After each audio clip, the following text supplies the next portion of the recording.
We're still like 5 days away from the start of the regular season, and the Winnipeg Jets are already facing early adversity, losing Ville Heinola for anywhere between 8 to 12 weeks. With the Jets rallying to try and figure out how to solve their blue line issues, we'll dive into what lies ahead for the season start on tonight's episode of Locked On Winnipeg Jets. You're Locked On the Hockey Jets, your daily podcast on the Winnipeg Jets. Part of the Locked On Podcast Network, your team every day.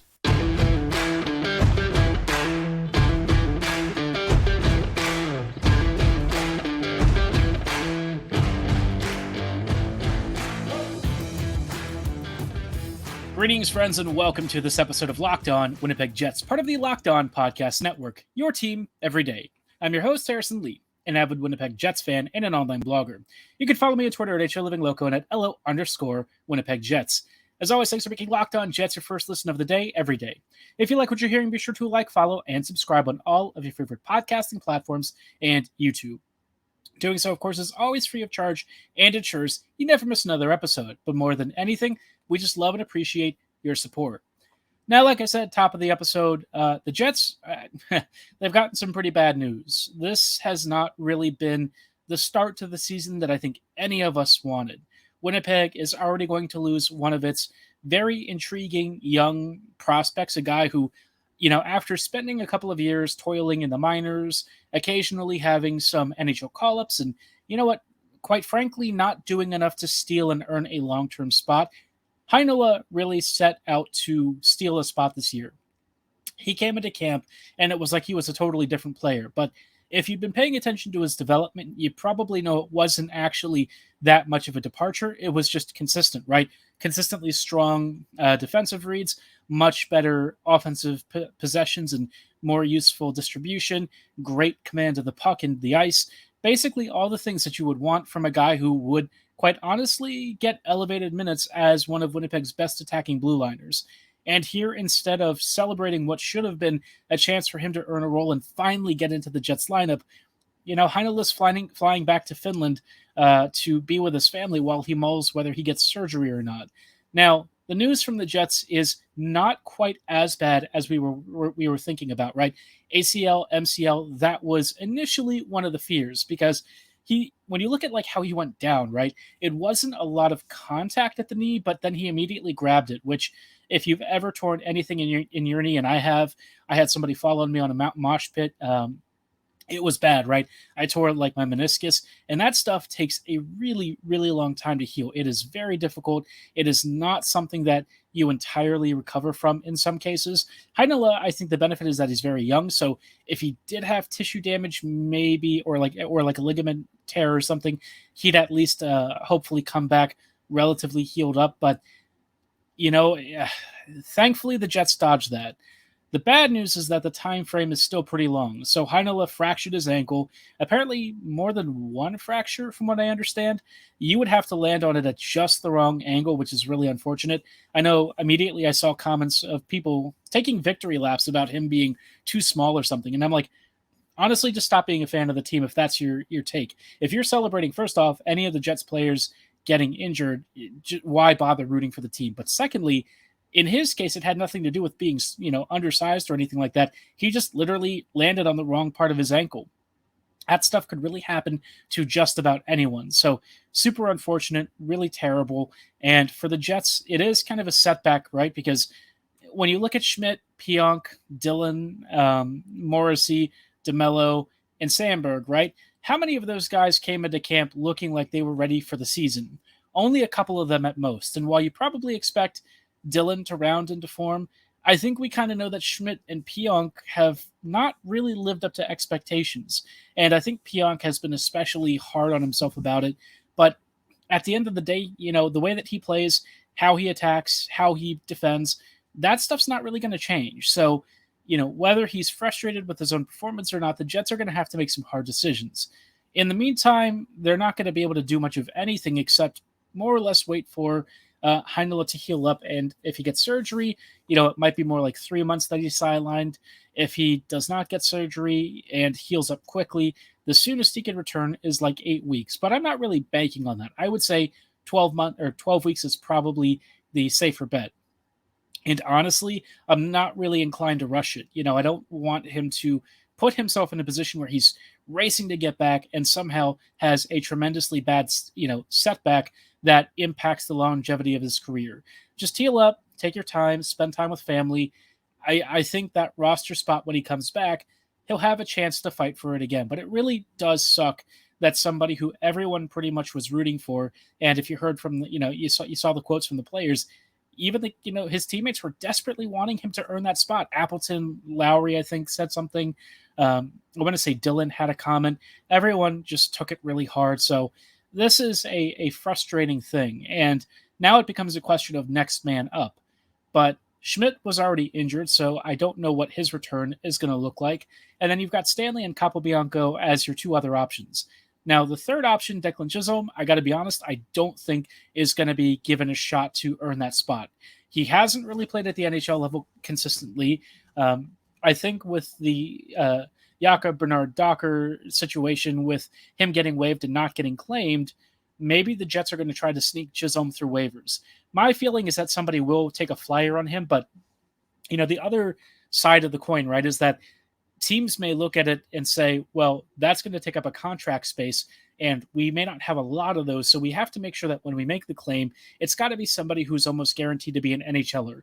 And Chisholm, for as bright and brilliant as he looks, is still not a sure thing, right? Like, I think he's still got some stuff to work on, some things to develop, and so maybe the Jets could get lucky if he goes down, but I would still be wanting to give him a shot. I feel like he is the most closely aligned to Heinola. And look, he is going to have raw moments. He'll have moments that are probably defensively a little bit worse than what we saw with Heinola. But at the end of the day, you have to encourage him to, be aggressive, occasionally take smart risks, and have fun, right? He's a very offensively minded blue liner. He can apply pressure and support the forwards. It's all the stuff that you'd want. But my guess is the Jets will go for either the veteran in Capobianco or, Logan Stanley, who's reasonably familiar with the team.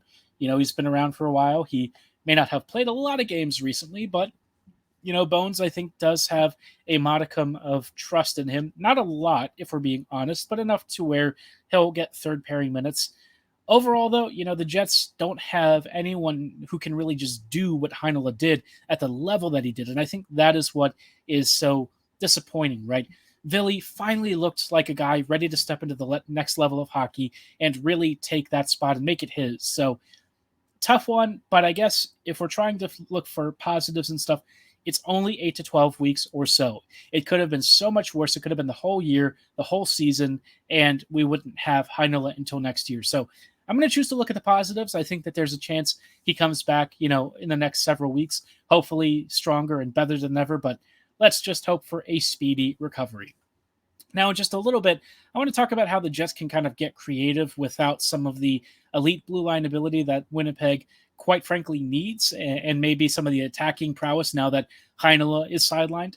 We'll get into that in just a moment, but before we go any further, I did want to shout out our friends and partners at Birddogs. When it comes to pants, a lot of you probably have stuff in your drawers, khakis, long pants, shorts even, stuff that's, reasonably okay, but maybe it's a little bit stiff, a little bit uncomfortable. Maybe you start sweating in spots where you really don't want to admit. That's where Birddogs comes in. They're the only pants that make you look and feel as good as they look on you. They're created to give you a more sculpted look, but they're still stretchy, soft, and extremely comfortable. And best of all, they come with anti-stink sweat-wicking fabric so that, those nether regions stay dry and you don't have a bit of a trail of odor following you. You know what I'm talking about, especially if you're living a very active lifestyle. And what's great is that Birddogs are great for any occasion, whether you're hitting the greens with the buds, heading out for a night on the town, or maybe just spending some time casually shopping. Birddogs gives you plenty of styles to choose from, and they are super comfortable. So if you're ready to get started with Birddogs and place your order, go to birddogs.com/lockedonnhl or enter promo code LOCKEDONNHL at checkout for a free Birddogs water bottle with your order. That's birddogs.com/lockedonnhl for a free water bottle at checkout. You won't want to take your Birddogs off, we promise you. Hello, friends, and welcome back to this episode of Locked On Winnipeg Jets, part of the Locked On Podcast Network, your team every day. Everydayers, thank you for joining us on tonight's episode as we talk about how the Jets might need to get creative over the next few weeks, right? Winnipeg's offense has looked a little bit unsteady at times during preseason. Last year, we know that they struggled with chance creation and also finishing. So, two critical parts to winning a game, the Jets were not so great at. They might win the expected goals battles in some of those games, but did they win on the score sheet and in the finishing ability? No. And that is kind of a bit of a sticking point, right? I want to talk about how the Jets can maybe get creative and do some stuff to surprise opponents. But before we get ahead of ourselves, did want to recommend that you check out our 2023 season preview series. The NHL season starts next week, and Locked On has put together the ultimate season preview for the Western Conference. You can find the episode available now on the podcast feed.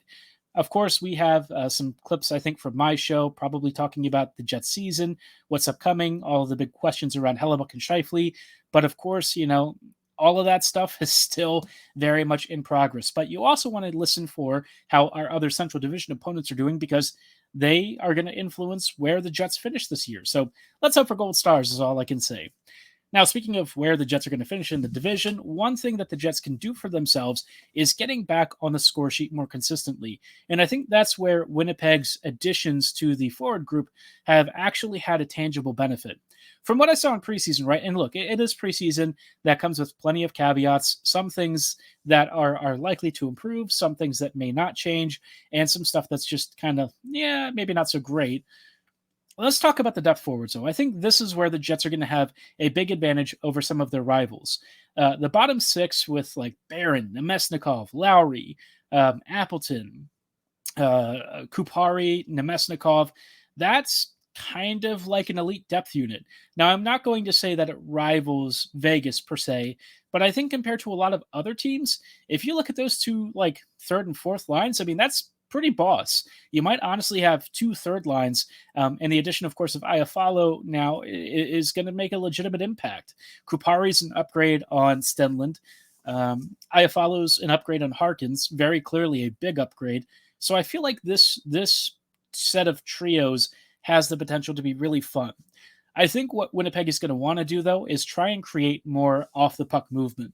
That has been something that I think at times the Jets were a little static with, and that's where like a kid like Cole Perfetti is really brilliant, because his natural passing ability, his vision, all of the stuff that he uses to expand the ice also means that when his line mates are actually creating space and getting into open spots, he's able to hit them more frequently. I think this is a particular problem that we've seen with the power plays, where the Jets are just very static. Winnipeg relies on a couple of tried and true zone entries, and then once they have possession, right, inside the offensive zone, you kind of notice who they default to. I did notice that they tried to make a few more extra passes and plays in preseason for the power play, but it wasn't enough to where I felt the power play was dangerous. There were moments where they got close, but on the whole, I didn't see enough chance creation. That's something that I think the Jets are really going to want to fix, because if the blue line's not going to offer a lot of support, then when you get the man advantage, that's where you have to do the most damage. And look, it's not maybe the most sustainable way to score, and I have my own concerns that the 5v5 play could occasionally run into issues without the mobile back end. But you know what? If you've got a lethal power play, that can cover for a lot of your other issues. And power plays can really put opponents under a lot of pressure, especially if your power play converts frequently. And that's where the Jets can have a big advantage. I suppose this year Winnipeg is going to try and load up the top unit, but I feel like the second unit might honestly be even better. I was really impressed with how some of the guys in the second unit were doing. I thought Perfetti looked very sharp. Even, I think Nemesnikov had a few shifts, looked pretty decent. Maybe not the guy that I would use on the second power play unit necessarily, but he did a serviceable job. So all in all, I think the Jets have more skill than they did last year, and that's a really big bonus, because last year's team was just okay, but it was really forechecking oriented.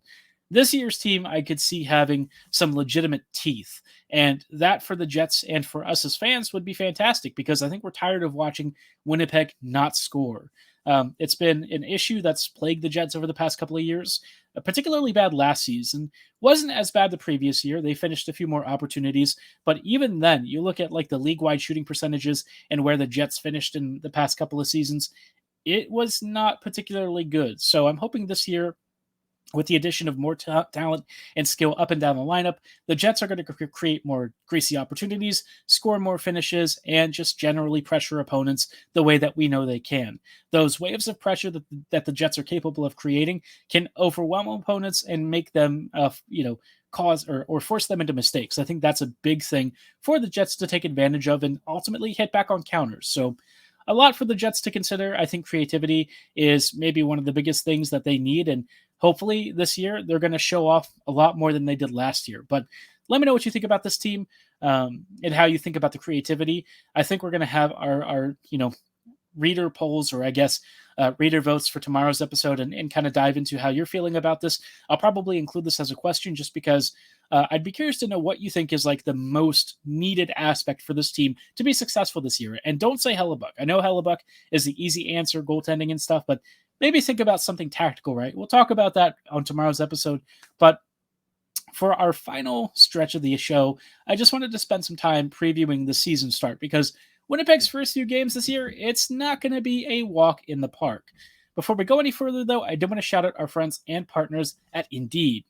When you're drafting your fantasy team, do you ever wish you could do the same with your business team? If you're building a roster to win the league and your sphere of influence in business, you need Indeed. Indeed is the hiring platform where you can attract, interview, and hire all in one place. If you hate waiting, Indeed's U.S. data shows that over 80% of Indeed employers find quality candidates whose resume matches their needs the moment they sponsor a job. You really won't find that anywhere else. And of course, Indeed is known for a very special feature called Instant Match, which helps you find tailor-made candidates just for your positions. Candidates are invited to apply through this instant matching service, and they are 3 times more likely to apply to your job than candidates who just see it in a search, which is great. Instant Match is like a super powerful tool. And for those of you who need, hiring needs really quickly, Indeed understands and wants to make this as easy as possible.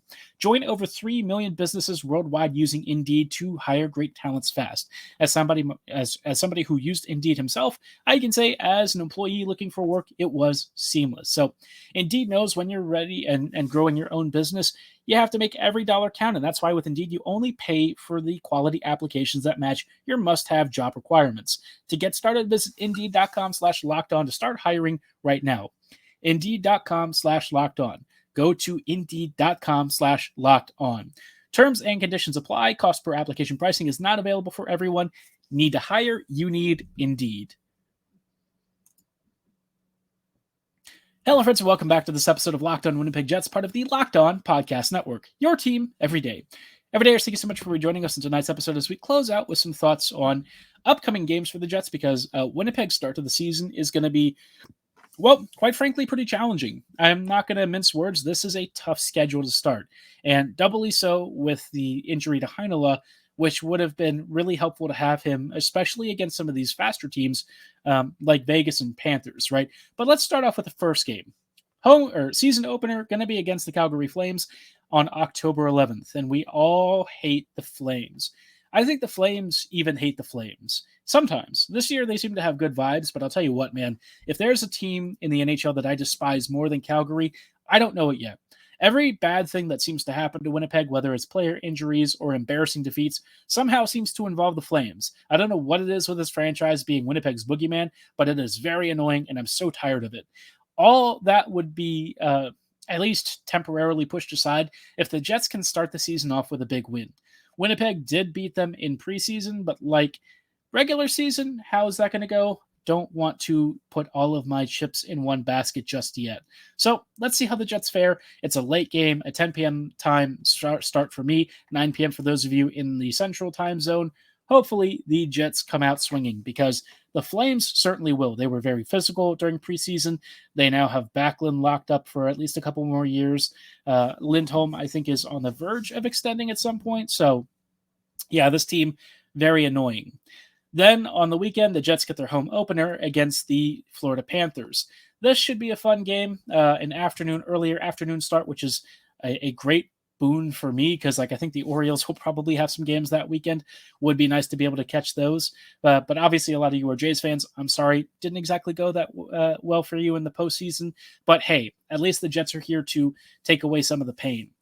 A rematch with Maurice, I think, is going to favor the Jets. This Panthers team is not quite as good as it was last year, and I think they've had a couple of injuries from what I understand.